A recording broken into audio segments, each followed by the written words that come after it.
Hi friends, welcome to ക്രിസിൽ. Indian Premier League റൗണ്ടിലെ ഏറ്റവും അവസാനത്തെ മത്സരമാണ് ഇന്ന് നടക്കാൻ പോകുന്നത്. ഇന്നത്തെ മത്സരം Royal Challengers Bangalore Lucknow super ജയൻസിനെ നേരിടുകയാണ്. ലക്നൗ സൂപ്പർ ജയൻസിന്റെ ഹോം ഗ്രൗണ്ടായിട്ടുള്ള ലക്നൌവിലെ ഏക്ന സ്റ്റേഡിയത്തിലാണ് ഈ മത്സരം നടക്കാനായിട്ട് പോകുന്നത്. ഈ മത്സരത്തിന് വളരെയധികം പ്രാധാന്യമുണ്ട്. കാരണം ഈ മത്സരത്തിൽ റോയൽ ചലഞ്ചേഴ്സ് ബാംഗ്ലൂർ ജയിക്കുകയാണെങ്കിൽ അവർ പോയിന്റ് ടേബിളിൽ ആദ്യ 2 സ്ഥാനങ്ങളിലേക്ക് യോഗ്യത നേടുകയും ആദ്യ ക്വാളിഫയറിൽ പഞ്ചാബ് കിങ്സുമായിട്ട് ഏറ്റുമുട്ടുകയും ചെയ്യും. അഥവാ തോൽക്കുകയാണെങ്കിൽ എലിമിനേറ്ററിൽ മുംബൈ ഇന്ത്യൻസുമായിട്ടായിരിക്കും റോയൽ ചലഞ്ചേഴ്സ് ബാംഗ്ലൂർ മത്സരിക്കേണ്ടി വരിക. കാരണം പഞ്ചാബ് കിങ്സിന് അവരുടെ മത്സരങ്ങൾ അവസാനിക്കുമ്പോൾ 19 പോയിന്റാണുള്ളത്. ഗുജറാത്ത് ടൈറ്റൻസിന്റെയും മത്സരങ്ങളെല്ലാം തന്നെ അവസാനിച്ചിരിക്കുന്നു. അവർക്ക് 18 പോയിന്റാണ് ഉള്ളതെങ്കിൽ റോയൽ ചലഞ്ചേഴ്സ് ബാംഗ്ലൂരിന് ഇന്ന് അവസാനത്തെ മത്സരമാണ്. അവർക്ക് 17 പോയിന്റാണുള്ളത്. മുംബൈ ഇന്ത്യൻസിന് 16 പോയിന്റുമായി പോയിന്റ് ടേബിളിൽ 4ാമത്തെ പൊസിഷനിലാണ്. അതുകൊണ്ട് തന്നെ ഇന്നത്തെ മത്സരത്തിന് പ്രാധാന്യമുണ്ട്. RCB ജയിക്കുകയാണെങ്കിൽ ആദ്യ 2ലേക്ക് എത്താനായിട്ടും ആ ക്വാളിഫയറിൽ കളിക്കാനായിട്ട് സാധിക്കും എന്നുള്ളതാണ്. ഏതായാലും ഈ വർഷത്തെ ഒരു IPL മത്സരങ്ങൾ നോക്കുകയാണെങ്കിൽ അവസാന നിമിഷം വരെ ഉദ്യോഗജനകമായ നിമിഷങ്ങളിലൂടെയാണ് നമ്മൾ കടന്നുപോയിക്കൊണ്ടിരിക്കുന്നത്. കാരണം എന്താണെന്ന് വെച്ച് കഴിഞ്ഞാൽ അവസാന ഘട്ടം വരെ ഇങ്ങനത്തെ ഒരു ഫിക്ചർ ആയതുകൊണ്ട് തന്നെ, ഇങ്ങനെ ഒരു ക്വാളിഫയറും എലിമിനേറ്ററും ഒക്കെ ഉള്ള ഒരു ഫിക്ചർ ആയതുകൊണ്ട് തന്നെ ആദ്യ 2 സ്ഥാനങ്ങൾക്ക് പ്രാധാന്യമുണ്ട് എന്നുള്ളത് കൊണ്ടാണ് ഇതിന് ഇത്രത്തോളം ഒരു പ്രാധാന്യം ലഭിച്ചുകൊണ്ടിരിക്കുന്നത്. ഏതായാലും നമ്മൾ ഇന്ന് പരിശോധിക്കാൻ പോകുന്നത് ഇരു ടീമുകളുടെയും ഒരു കോമ്പിനേഷൻ, ഏകന സ്റ്റേഡിയത്തിലെ പിച്ചിന്റെ കണ്ടീഷൻ, നമ്മുടെ ഒരു ഫാന്റസി പിക്ക്, ഇങ്ങനെയുള്ള കാര്യങ്ങളാണ്. ആദ്യം നമ്മുടെ ഏകന സ്റ്റേഡിയത്തിലെ ഒരു കണ്ടീഷൻസിലേക്ക് വരുമ്പോൾ നല്ലൊരു ബാറ്റിംഗ് പിച്ചായിരുന്നു കഴിഞ്ഞ മത്സരത്തിൽ. ലക്നൗ സൂപ്പർ ജയൻസ് 230 മുകളിലുള്ള ഒരു സ്കോർ നേടുന്നത് നമ്മൾ കണ്ടതാണ്. നോർമലി ഒരു 185 ഒക്കെയാണ് അവിടുത്തെ പാർ സ്കോർ. പക്ഷേ കഴിഞ്ഞ കുറച്ച് മത്സരങ്ങളായിട്ട് വലിയ സ്കോറുകൾ വരുന്നുണ്ട്. എസ്പെഷ്യലി കഴിഞ്ഞ മത്സരത്തിൽ വലിയൊരു സ്കോർ നേടാനായിട്ട് ലക്നൗ സൂപ്പർ ജയൻസിന് സാധിക്കുകയും ചെയ്തിരുന്നു. അതുകൊണ്ട് തന്നെ ഈ ക്യൂറേറ്ററുടെ ഇഷ്ടത്തിനനുസരിച്ചുള്ള പിച്ചുകൾ നിർമ്മിക്കാൻ സാധിക്കുമെന്നുള്ളത് കൊണ്ട് തന്നെ ഈ മത്സരത്തിലും ഒരു ഹൈ സ്കോറിംഗ് വെന്യൂ ആയിരിക്കുമെന്ന് നമുക്ക് പ്രതീക്ഷിക്കാം. ഇനി നമ്മൾ ഇരു ടീമുകളുടെയും ഒരു പ്രോബബിൾ 11 പരിശോധിക്കാനായിട്ട് പോകുന്നത്. LSGയുടെ ഒരു പ്രോബബിൾ 11ലേക്ക് വരുമ്പോൾ എയ്ഡൻ മാർക്രമും മിച്ചൽ മാർഷും തന്നെയായിരിക്കും ഓപ്പണിംഗ് സ്ലോട്ടിൽ ഉണ്ടാവുക. രണ്ടുപേരും മികച്ച ഫോമിലാണ്. മിച്ചൽ മാർഷ് ഒരു സെഞ്ചുറി നേടി അതിന്റെ ഫോമിന്റെ ഏറ്റവും മൂർധന്യമായ ഒരു അവസ്ഥയിലാണുള്ളത്. എയ്ഡൻ മാർക്രമും കൺസിസ്റ്റന്റ് ആയിട്ട് റൺസ് നേടാനായിട്ട് അദ്ദേഹത്തിനും സാധിക്കുന്നുണ്ട് എന്നുള്ളതാണ്. നമ്പർ 3 പൊസിഷനിലേക്ക് വരുമ്പോൾ നിക്കലസ് പൂരൻ, അദ്ദേഹം ആ ഒരു ഫോമിലേക്ക് തിരിച്ചെത്തിയിരിക്കുന്നു. ഒരു ഇടയിലുള്ള കുറേ മത്സരങ്ങളിൽ അദ്ദേഹത്തിന് റൺസ് കണ്ടെത്താൻ സാധിച്ചിരുന്നില്ല. പക്ഷേ അവസാനത്തെ 2 മത്സരങ്ങളിൽ അദ്ദേഹം റൺസ് കണ്ടെത്തിയിരിക്കുന്നു. അദ്ദേഹം ഫോമിലാവുന്നു എന്നുള്ളത് എതിർപ്പാളയത്തിൽ വലിയ ഭീതി പടർത്തും എന്നുള്ള കാര്യത്തിലും യാതൊരു സംശയവുമില്ല.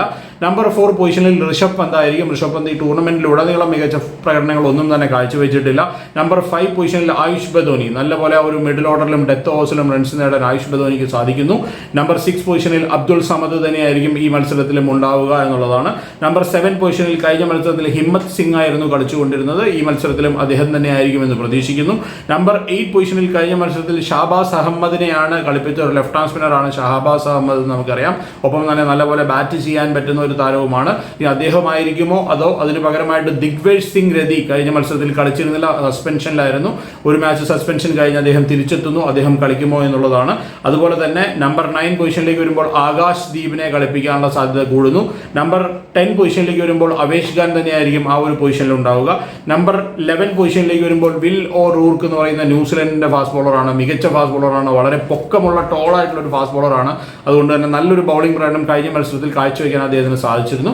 അവരുടെ ഒരു ഇമ്പാക്ട് സബായിട്ട് ആകാശ് സിംഗിനെ, ഇന്ത്യൻ അണ്ടർ 19 താരമാണ്, അദ്ദേഹത്തിനെ ഉപയോഗിക്കാനുള്ള സാധ്യത കൂടുന്നു. പക്ഷേ കഴിഞ്ഞ മത്സരത്തിൽ അദ്ദേഹത്തിന് ഒരു പരിക്ക് പറ്റിയിരുന്നു. വിരലിൽ ബോൾ കൊണ്ട് വിരൽ പൊട്ടിയിരുന്നു. പക്ഷേ അത് അദ്ദേഹത്തിന്റെ റൈറ്റ് ഹാൻഡിലാണ് ബോൾ കൊണ്ടത്. അദ്ദേഹം ഒരു ലെഫ്റ്റ് ഹാൻഡ് ഫാസ്റ്റ് ബോളറാണ്. 2 മത്സരങ്ങൾ കളിച്ചത് 2 മത്സരങ്ങളിലും നല്ല പ്രകടനമായിരുന്നു.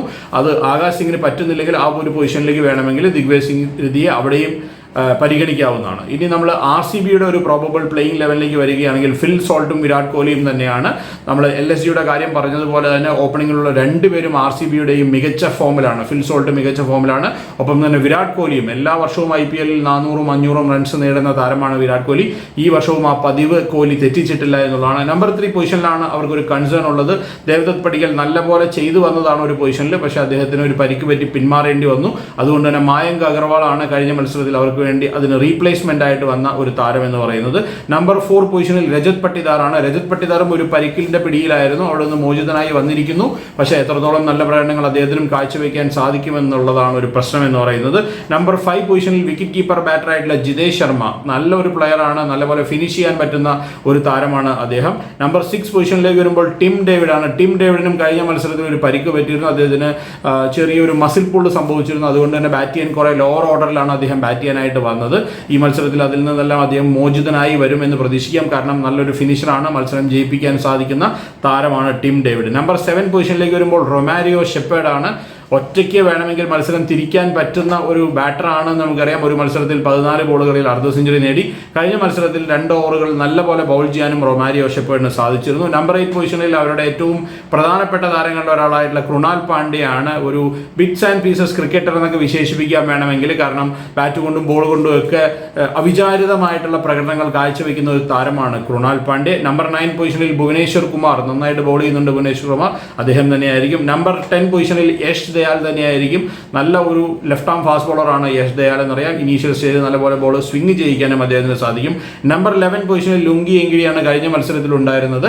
ഈ മത്സരത്തിലും അദ്ദേഹവും ആയിരിക്കുമോ അതോ ജോഷ് ഹേസിൽവുഡ് പരിക്കിന്റെ പിടിയിൽ നിന്ന് മോചിതനായി തിരിച്ചെത്തിയിരിക്കുന്നു, അദ്ദേഹം കളിക്കുമോ എന്നുള്ളതാണ് എൻ്റെ അഭിപ്രായത്തിൽ. ജോഷ് ഹേസിൽവുഡ് കളിക്കാനായിട്ട് തയ്യാറാണെങ്കിൽ, അദ്ദേഹത്തിന് ഇഞ്ചുറിയുടെ പ്രശ്നങ്ങളില്ലെങ്കിൽ ഈ മത്സരം നിർബന്ധമായിട്ടും കളിക്കണം. കാരണം ഈ മത്സരം ജയിക്കുകയാണെങ്കിൽ ക്വാളിഫയറിലേക്ക് നേരിട്ട്, അതായത് ഒരു സെമി ഫൈനൽ ബർത്ത് പോലെ നേരിട്ട് ക്വാളിഫയറിലേക്ക് എത്താൻ സാധിക്കുമെന്നുള്ളതുകൊണ്ട് തന്നെ അദ്ദേഹം കളിക്കണമെന്ന് തന്നെയാണ്. ചെറിയ ഒരു ഇഞ്ചുറി കൺസേൺ ആണെങ്കിൽ പോലും അദ്ദേഹത്തിനെ നമുക്ക് ഈ ടീമിൽ ഉൾപ്പെടുത്താവുന്നതാണ്. ഇനി നമ്പർ 12 പൊസിഷനിൽ സുയാഷ് ശർമ്മയാണ്. സുയാഷ് ശർമ്മ കഴിഞ്ഞ മത്സരത്തിൽ കുറച്ചൊരു ഓഫ് കളർ ആയിരുന്നു, പക്ഷെ നല്ലപോലെ ബൗൾ ചെയ്യുന്ന ഒരു ബൗളറാണ് സുയാഷ് ശർമ്മ. ഇനി ഇരു ടീമുകളുടെയും ഒരു ശക്തി ദൗർബല്യങ്ങളൊക്കെ പരിശോധിക്കുകയാണെങ്കിൽ ഒരുപാട് പ്രാവശ്യം നമ്മൾ LSGയുടെ ശക്തി ദൗർബല്യങ്ങളൊക്കെ പറഞ്ഞാണ്. ദിഗ്വേഷിനല്ലാതെ മറ്റാർക്കും തന്നെ നല്ല ബൗളിംഗ് പ്രകടനം കാഴ്ചവെക്കാനായിട്ട് സാധിക്കുന്നില്ല. കഴിഞ്ഞ 2 മത്സരത്തിൽ ആകാശ് സിംഗ് നല്ലപോലെ ബൗളിംഗ് പ്രകടനം കാഴ്ചവെച്ചിരുന്നു. ബാറ്റിംഗിൽ ആ ഇനീഷ്യലി ഉള്ള 3 പേര് കഴിഞ്ഞാൽ പിന്നെ മറ്റുള്ളവർക്കൊന്നും വലിയ പ്രകടനങ്ങൾ, ആയുഷ് ധോണി മാത്രമാണ് നല്ലൊരു പ്രകടനമൊക്കെ കാഴ്ചവെച്ചുകൊണ്ടിരിക്കുന്നത്. തോറ്റ് ടീം ഈ ടൂർണമെന്റിൽ നിന്ന് പുറത്തായി, അതായത് എലിമിനേറ്റ് ചെയ്യപ്പെട്ട ടീമാണ് LSG. അവരെ പേടിക്കണം എന്നുള്ള കാര്യത്തിൽ യാതൊരു സംശയമില്ല. അതാണ് കഴിഞ്ഞ ഒരു 4 മത്സരങ്ങളായിട്ട് നമ്മൾ കണ്ടുവരുന്ന ഒരു കാര്യം എന്ന് പറയുന്നത്. റോയൽ ചലഞ്ചേഴ്സ് ബാംഗ്ലൂരിന്റെ നിലയിലേക്ക് വരുമ്പോൾ ബാറ്റർമാരും ബൗളർമാരും ഒരുപോലെ നല്ല പ്രകടനങ്ങൾ കാഴ്ചവെക്കുന്നത് കൊണ്ടാണ് ഈ ഒരു സീസണിൽ ഇത്ര മികച്ച പ്രകടനം കാഴ്ചവെക്കാനായിട്ട് അവർക്ക് സാധിച്ചത്.